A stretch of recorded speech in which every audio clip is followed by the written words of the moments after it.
प्रभु यीशु मसीह के मधुर और मीठे नाम में आज दिनांक 7 जुलाई दिन सोमवार को आप सब श्रोताओं का हम स्वागत करते हैं। आज के दिन के लिए जो वचन है वो लिया गया है दूसरा राजा की पुस्तक उसका 18 अध्याय 7 पद। इसलिए यहोवा उसके संग रहा और जहाँ कहीं वो जाता था वहाँ उसका काम सफल होता था और उसने असूर के राजा से बलवा करके उसकी अधीनता छोड़ दी। प्रियो, आज का विषय है वह समृद्ध हुआ। यह पद जो अभी हमने पढ़ा वो राजा हिजकिय्याह के बारे में बताता है और आपको मालूम हिजकिय्याह नाम का अर्थ है प्रभु मेरी शक्ति है। जो कोई भी प्रभु को अपनी शक्ति के रूप में स्वीकार करता है वह यह कहते हुए लिपटा रहता है जिस प्रकार दाऊद कहता है भजन 18:1 में, हे प्रभु हे मेरे बल, मैं तुझसे प्रेम करूंगा। ऐसे लोग जहां कहीं भी जाते हैं उन्हें हमेशा अनुग्रह, फल और समृद्धि मिलती है।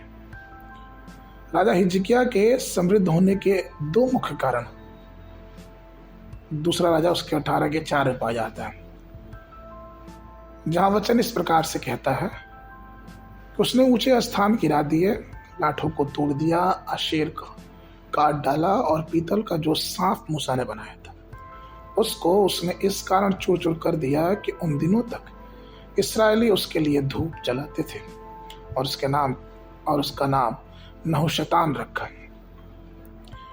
पहला कारण ये था कि परमेश्वर की नजर में जो सबसे घृणित चीज थी वो है मूर्ति पूजा। उसको यहेजकेल ने बंद किया। दूसरी चीज, उसे पूरी तरह से नष्ट करा दिया, क्योंकि निर्गमन 20:3 में जब वचन कहता है कि तू मुझे छोड़ दूसरे को ईश्वर करके न मानना, तो यह आज्ञा हिजकिय्याह ने बड़े सावधानी से माना।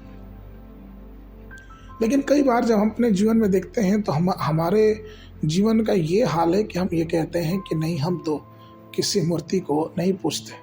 लेकिन क्या आपको मालूम है, जिस चीज से हम अधिक प्रभावित होते हैं, या फिर यूं कह सकें कि जिस चीज को या फिर जिस बात को हम सबसे ज्यादा स्थान देते हैं वो ही हमारे जीवन की एक मूर्ति। जैसे कुलुस्सियों की पत्री में पौलुस कुलुस्सियों की पत्री उसका 3:5 में कहते हैं कि लोभ मूर्ति पूजा है।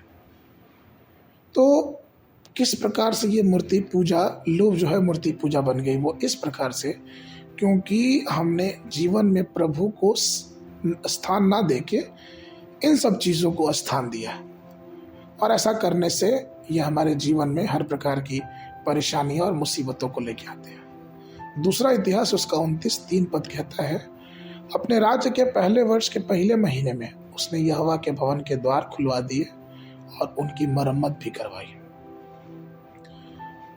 तो यह है दूसरा कारण प्रियो, कि हिजकिय्याह के आगे बढ़ने का दूसरा कारण यह था कि उसने यहोवा के लिए भवन खुलवाए।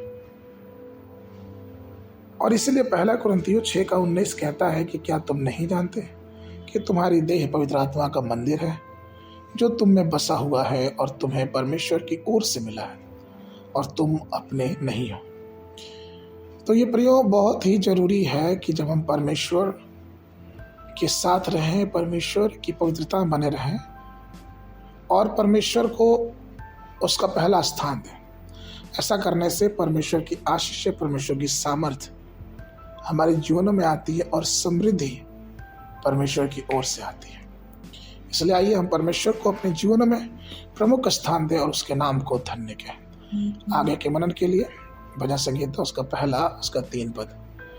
वह उस वृक्ष के समान है जो बहती नालियों के किनारे लगाया गया और अपनी ऋतु में फलता है, जिसके पत्ते कभी मुरझाते नहीं, इसलिए जो कुछ वो पुरुष करे वह सफल होता है। बाइबल अध्ययन के लिए सुबह के समय अय्यूब की पुस्तक उसका 34 और 35 अध्याय, संध्या के प्रेरितों के काम उसका 15 अध्याय 1 पद से लेके 21 पद तक। परमेश्वर आप सबको आशीष देवे, सबको आशीष